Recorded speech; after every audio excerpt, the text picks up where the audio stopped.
కరూరు తొక్కిసలాట ఘటన జరిగి దాదాపు నెల రోజులవుతుంది. 41 మంది ప్రాణాలు బలి ఉన్న ఈ ఘోర విషాదం జరిగిన నెల రోజుల తర్వాత నటుడు, రాజకీయ నాయకుడు విజయ్ తొక్కిసలాట బాధితుల్ని కలవబోతున్నారు. చెన్నై సమీపంలోని ఓ ప్రైవేటు కార్యక్రమంలో రేపు కరూరు బాధితుల్ని విజయ్ కలుస్తారు. తమిళనాడులో కొత్తగా రాజకీయ పార్టీ స్థాపించిన ప్రముఖ నటుడు, టీవీకే పార్టీ అధ్యక్షుడు విజయ్ కరూరులో ప్రచార ర్యాలీ నిర్వహించినప్పుడు తొక్కిసలాట జరిగింది. ఈ ఘోర తొక్కిసలాట దేశవ్యాప్తంగా సంచలనం సృష్టించింది. ఈ ఘటనలో 41 మంది ప్రాణాలు కోల్పోగా మరో 50 మందికి తీవ్ర గాయాలయ్యాయి. ఈ విషాదం జరిగిన ఇన్ని రోజుల తర్వాత బాధితుల కుటుంబాలను విజయ్ వ్యక్తిగతంగా కలిసి పరామర్శించేందుకు టీవీకే పార్టీ ఏర్పాట్లు చేసింది. చెన్నై సమీపంలోని మాముల్లాపురంలోని ఒక రిసార్ట్లో సోమవారం బాధిత కుటుంబాలను విజయ్ పరామర్శిస్తారని పార్టీ వర్గాలు తెలిపాయి.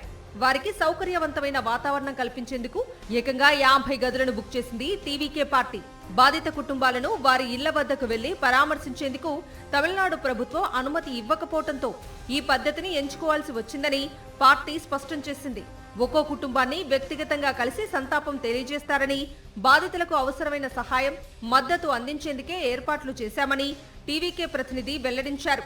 సీఎం స్టాలిన్ నేతృత్వంలోని డీఎంకే పార్టీ తమకు అడ్డంకులు సృష్టిస్తోందని, ప్రభుత్వ అనుమతి లేకుండా కలవటానికి ప్రయత్నిస్తే ఇబ్బంది పెడుతున్నారని టీవీకే పార్టీ ఆరోపించింది. కరూరులో విజయ్ ప్రచార ర్యాలీకి భారీ సంఖ్యలో కార్యకర్తలు, అభిమానులు తరలివచ్చారు. ఆ ర్యాలీకి విజయ్ ఆలస్యంగా వచ్చారు. చాలా వెయిటింగ్ తర్వాత విజయ్ను చూసిన ప్రజలు బస్సు వద్దకొచ్చేందుకు ఎగబడ్డారు. ఫలితంగా గందరగోళం తలెత్తి తొక్కిసలాట జరిగింది. ఈ ఘటన తర్వాత పోలీసులు టీవీకే పార్టీకి సంబంధించి కొందరిని అరెస్ట్ చేశారు. దీనిపై పార్టీ మద్రాస్ హైకోర్టును ఆశ్రయించగా కోర్టు సిట్ దర్యాప్తుకు ఆదేశాలు జారీ చేసింది. ఘటన జరిగిన వెంటనే విజయ్ చెన్నై వెళ్లిపోయారు. ఆ తర్వాత సంతాపం తెలుపుతూ ప్రకటన విడుదల చేశారు.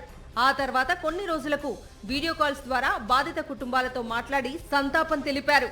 ప్రతి బాధిత కుటుంబంతో 20 నిమిషాల పాటు వీడియో కాల్లో మాట్లాడారు. ఆ తర్వాత ప్రతి బాధిత కుటుంబానికి 20 లక్షల రూపాయల పరిహారం ప్రకటించారు. ఇప్పుడు కుటుంబాల్ని ప్రత్యక్షంగా కలవనున్నారు. ఈ తొక్కిసలాట ఘటన విజయ్ రాజకీయ జీవితాన్ని ప్రభావితం చేస్తుందని విశ్లేషకులు అంచనా వేస్తున్నారు. వచ్చే ఏడాది తమిళనాడు ఎన్నికలు జరగనున్న నేపథ్యంలో కరూర్ తొక్కిసలాట ఘటన రాజకీయ అస్త్రంగా మారే అవకాశాలు పుష్కలంగా ఉన్నాయి. మరోవైపు ఈ ఘటనపై మరోసారి ఎఫ్ఐఆర్ నమోదు చేసిన సిబిఐ విచారణను వేగవంతం చేసింది.